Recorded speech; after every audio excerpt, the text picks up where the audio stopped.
भैंस की कुर्बानी जायज, भैंसे की कुर्बानी जायज नहीं है। क्यों? भैंस जो है वो मुज़क्कर मुअन्नस हो, उसको भी कर सकते हैं। क्यों कर सकते हैं? क़ियास करते हुए कि गाय जैसी है। और बाद ने कहा कि लुगत की किताबों में लिखा है नौ मिनल बकर, ये गाय की ही एक किस्म है, ये गाय की ही एक किस्म है। अगर उनकी इस बात को माना जाए तो बड़ा आसान सा सवाल है, ये सारी चीजें सहाबा ताबईन तबे ताबईन को पता थी या नहीं पता थी? किसी एक सहाबी ने अगर नहीं किया तो मैं किस बुनियाद पे करूंगा? मैं हैरान होता हूँ ऐसे लोगों पर जो लोग अपने आप को अहले हदीस कहते हैं और सहाबा के बारे में कहते हैं कि हम सबसे ज़्यादा सहाबा को मानने वाले हैं, उनके नक्श कदम पर चलने वाले। लेकिन जब बात हदीस की और सहाबा की आते हैं तो फ़ौरन चेहरा फेर लेते हैं, फ़ौरन मुंह मोड़ लेते हैं।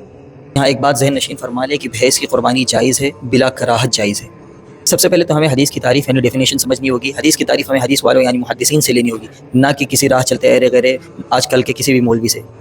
मशहूर मुहद्दिस अल्लामा शरफुद्दीन हुसैन बिन मोहम्मद अत्तीबी अलमुतवफ़ा 743 हिजरी लिखते हैं, अल हदीस अअम्मु मिन अन यकून क़ौल नबी सल्लल्लाहु अलैहि वसल्लम अव ताबिई अव सहाबी फ़अलहुम व तक़रीरहुम व मा इला ज़ालिक। फरमाते हैं कि हदीस आम है, कौल रसूल सल्लल्लाहु अलैहि वसल्लम, कौल सहाबी और कौल ताबिई और फ़ेल ताबिई, फ़ेल रसूल, फ़ेल सहाबी और उनकी तक़रीरात को हदीस कहा जाता है। और हदीस और ख़बर दोनों एक दूसरे के मुतरादिफ़ हैं।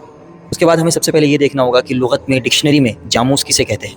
जैसे डिक्शनरी में बकरा के माने गाय हैं तो जामूस किसे कहते हैं? अल जामूस ज़रब मिन किबारिल बकर, भैंस जो है वो बड़ी गाय की एक किस्म है।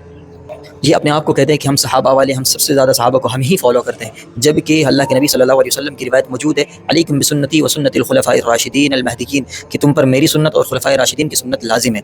लेकिन हम खुलफ़ाए राशिदीन की बात आती है तो कभी हज़रत उमर की बिदअत कहकर तरावी के मसले पर छोड़ दिया जाता है, तो कभी हज़रत उमर की बिदअत कहकर हज़रत उमर की ईजाद करदा ये बात कहकर 3 तलाक़ के मसले को छोड़ दिया जाता है। इसी तरह हज़रत अली रज़ियल्लाहु तआला अन्हु का कौल, उनकी हदीस यहाँ मौजूद है। हज़रत अली रज़ियल्लाहु अन्हु फरमाते हैं, अल जामूसु तुजज़िउ अन सबअतिन फिल उज़हिय्या, यानी भैंस की कुर्बानी में 7 आदमी शरीक हो सकते हैं। इसका माना है कि भैंस की कुर्बानी जायज़ है।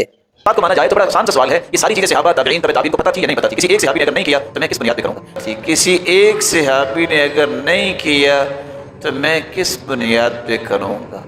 दूसरी दलील पर गौर करते हैं, जैसा कि हदीस की तारीफ़ में था, कौल ताबी भी खबर होता है और ख़बर मुतरादिफ़ है हदीस के। तो एक मशहूर ताबई जिनके बारे में पूरी उम्मत का इजमा है, हज़रत हसन बसरी रहमतुल्लाह अलैह फरमाते हैं, अल जवामीस बिमंज़िलतिल बकर, भैंस गाय के दर्जे में है। इसी तरह इमाम अहमद बिन हम्बल रहमतुल्लाह अलैह से जब पूछा गया जवामीस के बारे में तो फरमाते हैं कि मुझे इस मामले में किसी का इख्तिलाफ नज़र नहीं आता है। अल्लामा अबू बकर बिन इब्राहीम भी फरमाते हैं कि उम्मत का इस बात पर इजमा है कि भैंस गाय के हुक्म में है, और इजमाए उम्मत भी दलील हुआ करती है। अब ये लोग कहेंगे कि हम इजमाए उम्मत को शरई दलील नहीं मानते, जबकि इजमाए उम्मत से इन्होंने बहुत सारे मसाइल हल किए हैं, लेकिन लोगों को दिखाने के लिए कहा जाता है कि हम इजमाए उम्मत को दलील नहीं मानते।